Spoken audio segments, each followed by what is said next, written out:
түндө уктабаган адамдардын баардыгы күндүз уйку суроо менен жүрүшөт да. Анан азыр мына мисалы коронавирус инфекциясы болуп атпайбы? Ошол түндө уктабаган, жакшы уктабаган адамдардын иммунитети дагы төмөн болуп, анан ар кандай ушундай немелер дагы мындай батыраак жугуп, анан мындай оорураак кездешет да. Ошол ошол коронавирус инфекциясы дагы башка оорулар жабышат. Демек, көп оорулар уйку менен түз байланыштуу. Ошон үчүн баягы терең, анан мындай жакшы уйку ар бир адамга керек, бирок биз ошол уйкуга көңүл бурушубуз керек да. Эгерде мисалы ошол эмне үчүн мисалы себептерине көңүл бурсак, эмне үчүн адам жакшы уктабайт деп. Азыр жаштар деле, чоң кишилер деле мындай көп кездешет да, баягы жакшы уктай албайбыз дегендер. Ага биз өзүбүз күнөөлүүбүз. Анан ошондо мисалы биринчи мен ойлойм көңүл бура турган нерсе бул телевизорлор, бул интернет, бул жанагы сотовый гаджеттер. Анткени мындай да, азыр мындайды байкасаңар болот да, адам көзүн эртең менен туруп, көзүн ачканда эле телефонун ачып эле, анан баягы немелер чукулап баштайт да. Ким мага эмне деп жазыптыр? Анан кимге эмне деп жооп беришим керек депчи.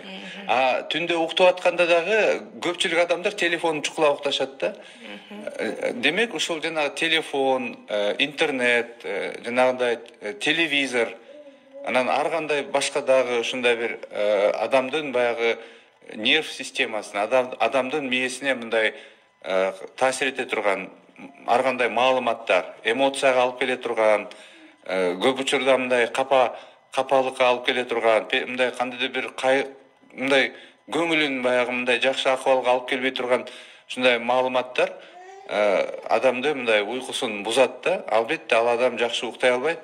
Уктамыш болот, уктадым деп айтат, бирок чынын айтканда баягы уйкусу үстүрттөн болуп, терең уйкуга өтүп кетпейт да. Ошон үчүн күндүз уйку суроо менен айтып атпаймынбы, жанагындай мисалы бат урушуп кетиши мүмкүн, көңүлү ачылбай, жумушу жакшы жылбай, анан эгерде машина айдаган адам болсо, тиги уктап калышы да мүмкүн да, рулда баратыпчы. Анан демек бул абдан көңүл бура турган ушундай чоң көйгөй да, уйкучу. Ошон үчүн бирок бизде мен ойлойм уйкуга көпчүлүк адамдар мындай маани бербейт да. Ушу уйку канчалык мындай бизге абдан керек, биздин ден соолугубузга көпчүлүк адам маани бербейт. Анан ошол эгерде мисалы жана ошол биздин кесипке тиешелүү жагын алсак, бизде мисалы Кыргызстанда бир 50 миңдей адам бар. Жанагы коңурук тартып, түндө дем алганы токтоп калган адамдар.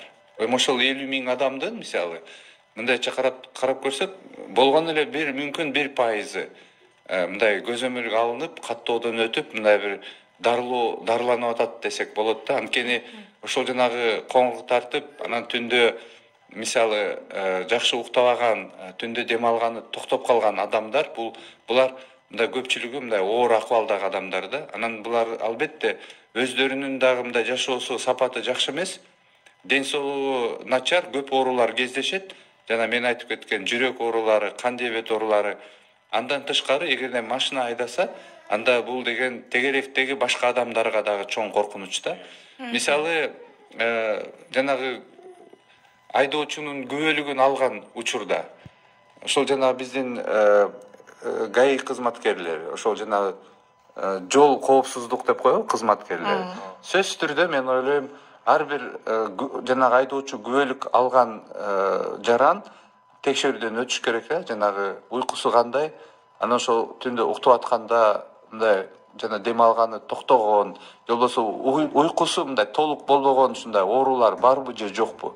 Эгерде мисалы чет мамлекетте эгерде ошондой оорусу болсо, ал киши текшерүүдөн өтүп, дарыланып, анан дарыгерлер кагаз жазып бермейинче, мына азыр жакшы уктап калды, дарыланып атат, коркунуч, тегеректегилерге коркунуч болбойт. Эгерде машина айдаса деп ушундай чечим чыгармайынча, аларга уруксат берилбейт да, мисалы тиги немелерди машина айдаганга. Бизде болсо биз мурда деле кайрылганбыз, бизде буга мындай көңүл бурулбайт, бирок ошол эле учурда күнүгө маалымат кетип атат.